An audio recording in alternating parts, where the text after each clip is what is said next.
nome é Bruno, eu tenho formação na área de ciências biológicas, com um mestrado na área de educação e ensino de ciências, e aí me arrisquei aí recentemente a fazer um doutorado na área aí de pesquisa aplicada, né, na área de produção vegetal. Minha orientadora é a professora Anete Pedro Lourenço, e o tema que a gente escolheu para apresentar para vocês hoje foi polinização agrícola por insetos e o uso de agrotóxicos, né? Bom, para dar início à apresentação, eu queria só falar brevemente aqui sobre polinização, né? A polinização ela pode ocorrer aí de duas formas básicas, né?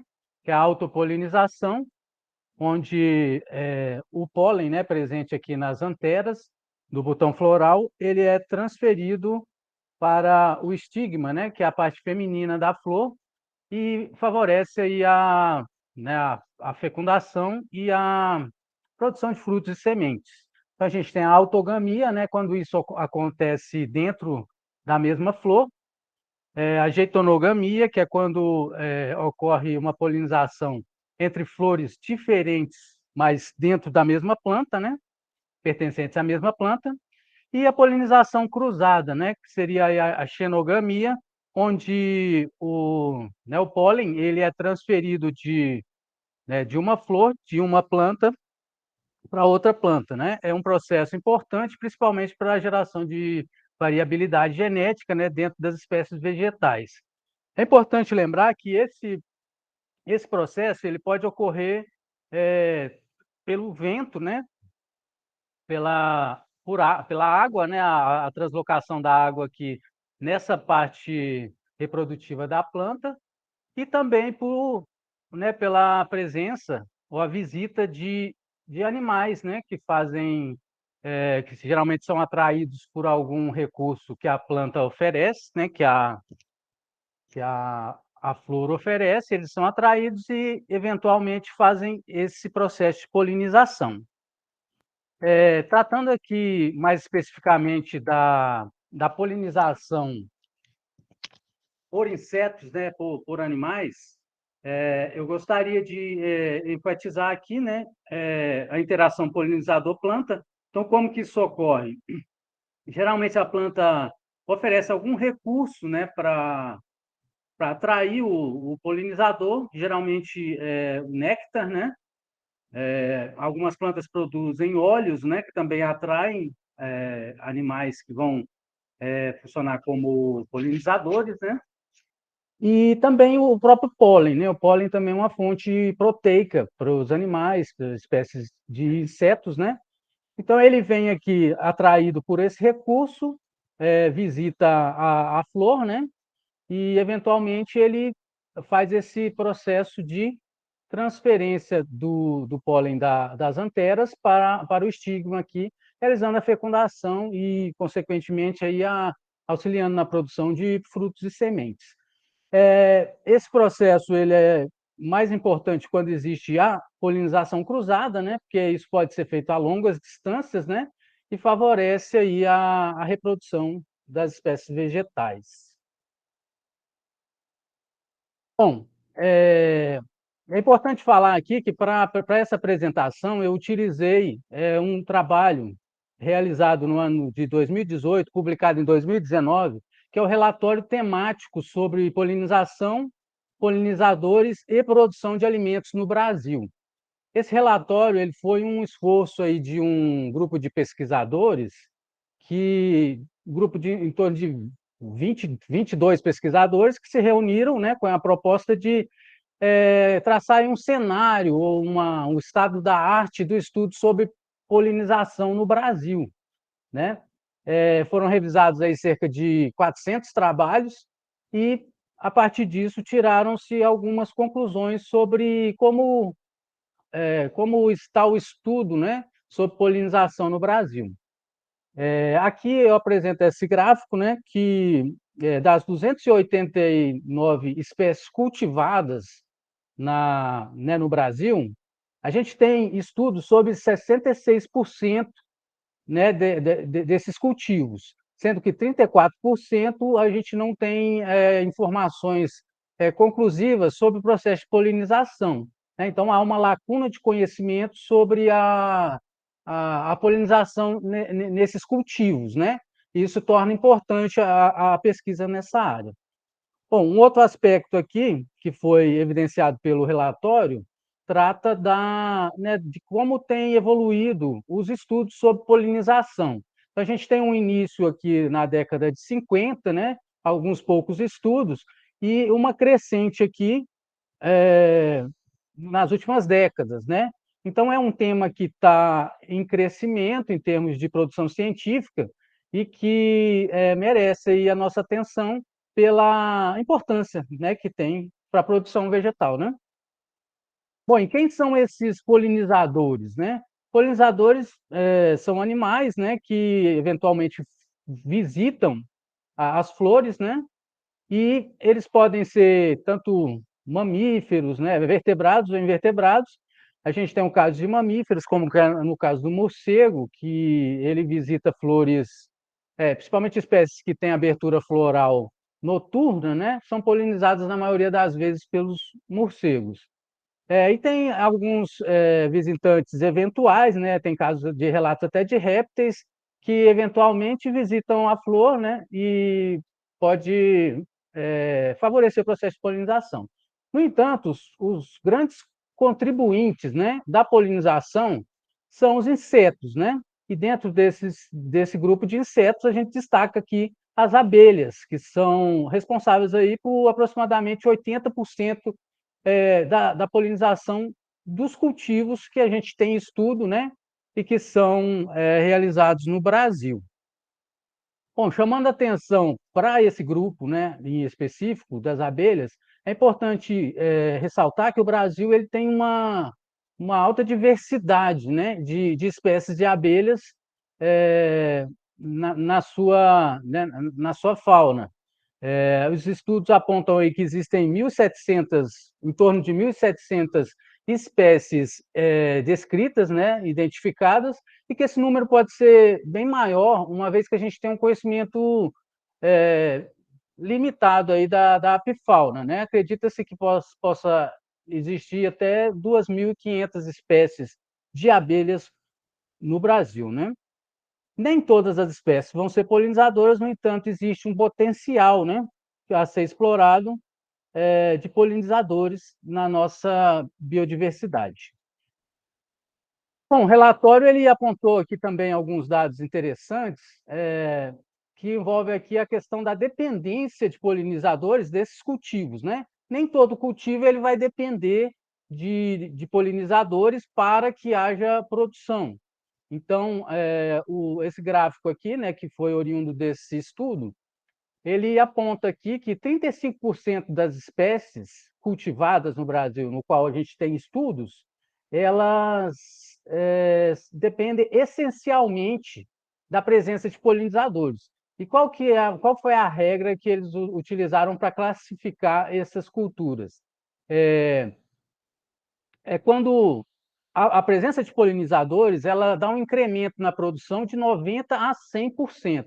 Então, ou seja, 35% dos cultivos praticados no Brasil têm essa dependência bem intrínseca, né, da polinização. E aí tem outras classificações, né? A classificação alta, uma dependência alta, quando o incremento na produção ele chega a entre 40% e 90%, uma dependência modesta, que é entre 10% e 40% de aumento de produtividade na presença de polinizadores, e 7% dos cultivos têm pouca dependência, que é quando o incremento ele é abaixo de 10%, quando existe a presença de polinizadores. 24% das espécies, dos cultivos, né, não são dependentes da polinização para que haja uma produtividade razoável, né? Bom, aí chamando a atenção aqui para o grupo mais importante, né, dentro dos polinizadores, né, o relatório também aponta aqui que foram identificados cerca de 600 animais que visitam flores.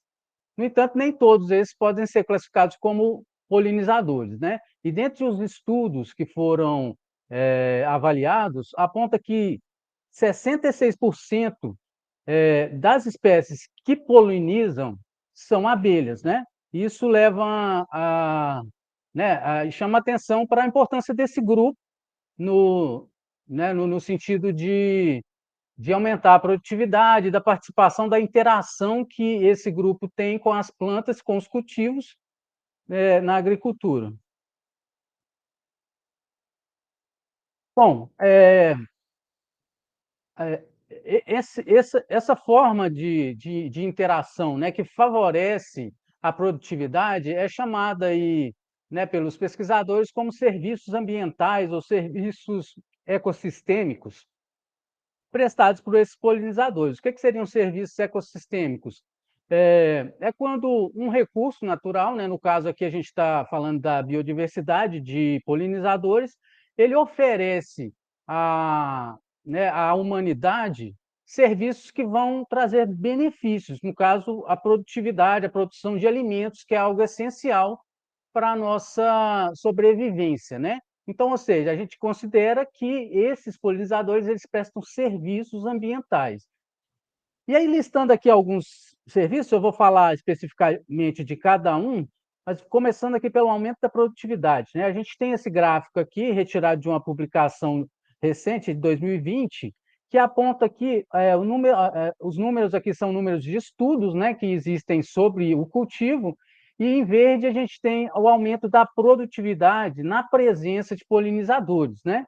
E aí alguns dependem mais, outros menos, e existem grupos aí que têm uma dependência bastante intensa, né? Aqui, só apresentando um artigo interessante, que ele fala sobre o aumento de produtividade na presença de polinizadores da soja, né? Que é aí um produto de grande relevância na produção agrícola nacional e que, inclusive, esse cultivo também tem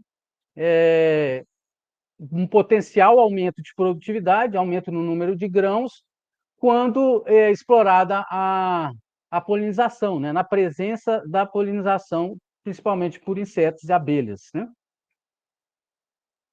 O relatório ele teve um esforço aí de valorar esses serviços, né, prestados pelos polinizadores. Então, para isso, eles construíram esse gráfico, utilizando aí algumas variáveis, né? Considerando a dependência da planta, né? Da polinização, né? Aquela classificação que eu já falei, né? Que é essencial, alta, modesta ou pouca dependência. E a partir disso, considerando a taxa de produção de determinado cultivo a nível nacional, eles fizeram um cálculo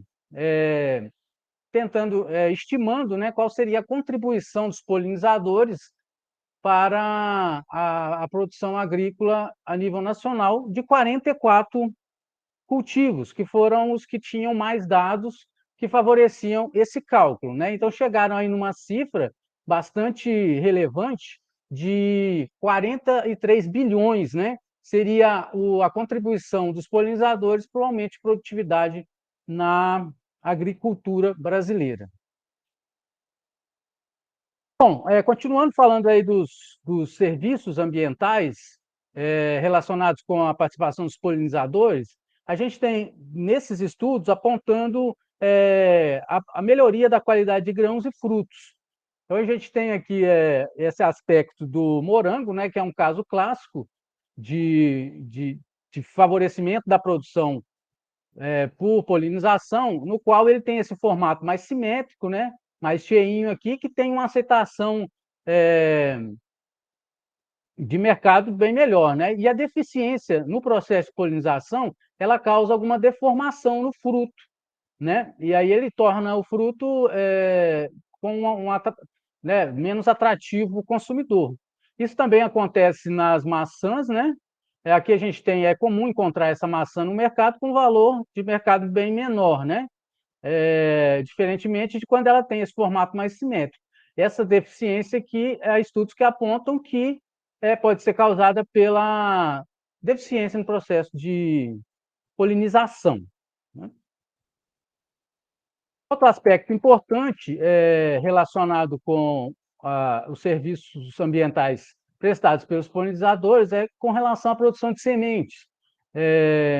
A gente tem alguns cultivos que não dependem da polinização para produzir, né, o que vai ser comercializado.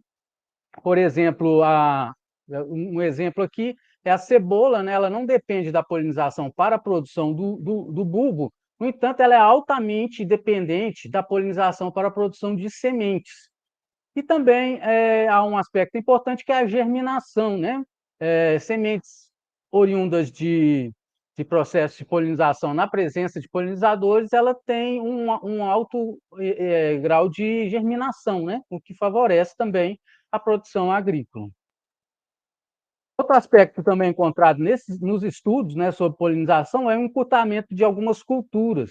Isso acontece principalmente aqui né, nesses cultivos da família Cucurbitácea, né, que envolve aí melão, melancia, abobrinha, que a polinização ela é capaz de acelerar, né, a produção do fruto e, consequentemente, o encurtamento do ciclo de culturas, possibilitando aí uma otimização na produção ao longo do ano, né, até a inclusão de mais uma safra, né, de repente, pela, pelo antecipamento aí da antecipação da produtividade, né?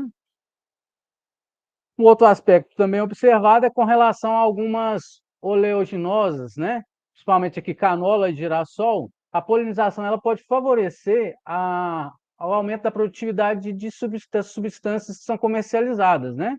No caso aqui desses dois cultivos são né, o óleo, né? Que é um dos produtos de interesse para a comercialização. E por último, aqui não menos importante, né, os polinizadores eles contribuem para a reprodução de espécies florestais, que né, são espécies nativas, né, espécies florestais nativas, e que dependem, muitas vezes, intrinsecamente da presença de polinizadores, uma vez que houve um processo de coevolução dessas espécies, na qual há uma dependência mútua, né, para o processo reprodutivo. Aqui eu trouxe só, a título de exemplo, né, uma abelha nativa da Amazônia, Trigona pallis, que ela faz a polinização do açaizeiro. Dá um dado importante que o açaizeiro ele é polinizado 90% da polinização do açaizeiro é realizada por abelhas nativas, né? E embora seja uma espécie florestal, né, que tem sido comercializada também como extração, né, do fruto para comercialização, então existe essa dependência é, da polinização para a produtividade, né? Bom, depois de toda essa propaganda aí da polinização, né? A ideia da apresentação é também falar sobre as potenciais ameaças, né? Que vêm ocorrendo com relação aos polinizadores e com os insetos de forma geral, né? Há uma preocupação no meio científico sobre a diminuição da presença de insetos e, principalmente, de polinizadores nos cultivos, né, nas áreas agrícolas, e alguns fatores são apontados para explicar né, essa redução da presença desses animais. O primeiro deles aqui é a substituição de áreas nativas por áreas urbanas ou áreas agrícolas, né, dos habitats naturais, né, substituição de habitats naturais, o declínio ou extinção de algumas espécies florestais, né, que, como eu expliquei antes, existem espécies de abelhas ou de polinizadores que estão intrinsecamente dependentes de espécies que eles coevoluíram, né? Então, obviamente, a retirada ou a extinção de determinada espécie florestal vai acarretar aí também na diminuição da população do polinizador e até a sua extinção, né? Bom, outro aspecto também, a introdução de espécies exóticas, né? É comum A gente vê transporte, né, de abelhas e tal. Um dos casos mais graves que ocorreu no Brasil, na década de 60, foi a introdução da Apis mellifera, né, que é a abelha, é um híbrido, né, da abelha europeia com a abelha africana, e que ela se espalhou por toda a América Latina, competindo com todas as demais espécies presentes, né? Ela tem lá o seu valor comercial, né? É a abelha que produz o mel comercial, o mel que a gente encontra nas prateleiras. No entanto, teve esse impacto ambiental, né? Outra situação não menos importante, outro fator não menos importante, é a questão das mudanças climáticas. Obviamente que a alteração em picos de temperatura e de umidade vão afetar no desenvolvimento das colmeias, né? Então, é um fator também preocupante, que também é apontado como um dos fatores para a redução do número da presença, né, de polinizadores e de insetos de uma forma geral nas áreas agrícolas. E outro ponto que eu gostaria de abordar com mais detalhes, né, que faz parte né, da abordagem que a gente vai fazer aqui, é com relação aos poluentes e, né, relacionado com a agricultura, o uso de agrotóxicos, né? Só dando uma rápida explicação, né, sobre como, como é liberado, né, um agrotóxico para comercialização dentro do país, né? A gente tem 3 órgãos que estão relacionados diretamente com essa liberação. A Anvisa, ela é responsável por avaliar os riscos à saúde, né? O MAPA, ele vai avaliar o potencial de contribuição daquele produto para a agricultura, né? E o IBAMA vai avaliar ali o potencial risco ambiental. Então, para a liberação desses agrotóxicos, existe um protocolo que trata da toxicidade em abelhas, né? Então, aqui eu coloquei, só para ilustrar, 3 protocolos que são utilizados, que é o da OCDE, o da EPA, que é a Agência de Proteção Ambiental Americana, né? E também da Organização Europeia e do Mediterrâneo para a proteção das plantas. Qual que é o objetivo desses protocolos? É determinar a dose letal para 50% dos indivíduos testados. Ou seja, com base nessa informação, né, que a gente chama de DL50, calcula-se assim, o grau de toxicidade do produto, né? E aí faz-se o questionamento se ele vai ser liberado, se ele vai ser liberado com restrições, com orientações de uso, né? Esses protocolos, eles têm algumas lacunas que a gente vai abordar mais para frente. É porque ele usa a Apis mellifera, né? Que é a abelha europeia, né? No nosso caso aqui, a gente tem a abelha europeia africanizada, né? Que é um híbrido. Então, utiliza-se como a espécie modelo para esse tipo de testes.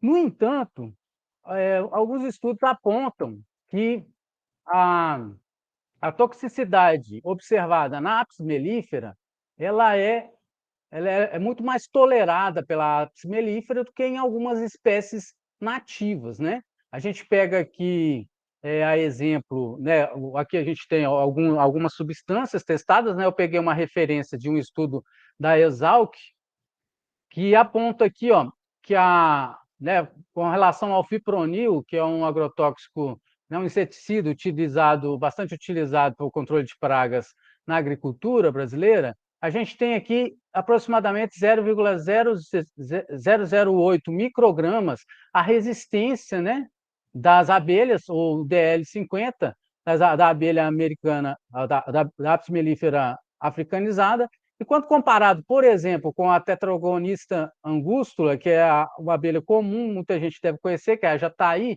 a gente tem uma sensibilidade muito maior. A gente pega esse valor e divide pela sensibilidade da jataí, ela é cerca de 50 vezes mais sensível à aplicação do fipronil. Isso vai se repetir em outras espécies, né? Algumas em maior nível, outros em menor, mas sempre ocorrendo né, uma disparidade muito grande, né? com relação à toxicidade observada na Apis mellifera. Aqui, continuando só a análise, aqui foi um teste com o imidacloprido, né, que também é utilizado na agricultura, e aqui algumas espécies nativas nos quais a gente tem dados, né, que apontam aí uma sensibilidade muito maior a esses ao inseticida, né, ao agroquímico aplicado, né. Outro exemplo aqui é a deltametrina, que, né, a gente tem esse valor, né, 0,0042 para Apis mellifera, e outras espécies nativas da nossa fauna, uma sensibilidade muito maior, né. Aqui é importante explicar que tem duas formas, né, são dois dados aqui presentes, né, um é o contato direto, né, com o agrotóxico, o contato tópico, né, a superfície do inseto, e a outra forma de teste que é utilizada é a ingestão, no qual pode ser diluído o, né, a substância na dieta da abelha para testar a resistência dela. Bom, dito isso, né, que eu queria listar aqui sobre a demanda por estudos na área, né? Considerando aí que, né, é um tema relevante, considerando que os polinizadores têm contribuição para a produção vegetal, considerando que há necessidade, em determinadas situações, de uso de agrotóxicos, então alguns fatores deveriam ser explorados, principalmente com estudos mais aprofundados, né? Aqui é um que eu listei, é aumentar o conhecimento sobre toxicidade de agrotóxicos em abelhas nativas, incluindo seus efeitos subletais. O que acontece? Os estudos, principalmente os protocolos, eles trabalham basicamente com índice de mortalidade, né? No entanto, há outros estudos que apontam que os efeitos não necessariamente são de causar o óbito ao polinizador, né? Que existe efeitos subletais que vão interferir no comportamento e possivelmente dificultar que ele exerça ali o serviço de polinização. Outro aspecto importante é desenvolver estudos sobre interação polinizador-planta em cultivos agrícolas ainda não estudados, né? A gente pode estar perdendo aí um fator interessante, né, de aumento de produtividade pelo mero desconhecimento do potencial, né, que polinizadores podem gerar na produtividade agrícola de alguns cultivos. Um outro aspecto importante é fundamentar a revisão de protocolos e a necessidade de desenvolvimento de defensivos mais seletivos. Então, o que ocorre? Vários dos agrotóxicos, né, que são utilizados no Brasil, há algum tempo já foram banidos da Europa e dos Estados Unidos, que são duas referências também de produtividade agrícola. E isso justamente porque afeta, de certa forma, a polinização e compromete a produtividade. Então, ou seja, aqui no Brasil a gente está engatinhando sobre isso porque a gente tem pouco conhecimento sobre polinizadores, sobre polinização, sobre espécies nativas, né? E então é interessante pressionar, né, a indústria química para que ela, diante da possibilidade de não liberação desses produtos aqui, que ela desenvolva produtos menos letais para os polinizadores, né, que eles ajam de forma mais seletiva na praga e sem causar mortalidade de insetos polinizadores. Outro aspecto importante é fortalecer a adoção de práticas responsáveis de manejo e aplicação de agrotóxicos, né? Também é um fator que é bastante considerável a nível de aplicação no campo, né? Que ainda há muito desconhecimento, né, com relação às formas de aplicar, né? Não aplicar em dias de vento, né? A aplicação aérea, né? A pulverização aérea de alguns produtos também não é recomendada. Não aplicar em época de florada, né? Que é quando existe né? Quando os polinizadores são mais atraídos para a lavoura. São algumas práticas que podem também, minimizar, né, a situação de mortalidade de polinizadores. E outro aspecto aqui também é desenvolver tecnologias mais sustentáveis para manejo de pragas. Aí tem, né, o pessoal trabalhando em cima disso, principalmente o pessoal de controle biológico e outras áreas, para tornar aí a agricultura menos menos agressiva, né, a algumas espécies, principalmente as espécies polinizadoras. Bom, aqui algumas referências, né, que eu utilizei para elaborar a apresentação, e é isso que eu tinha para apresentar para vocês.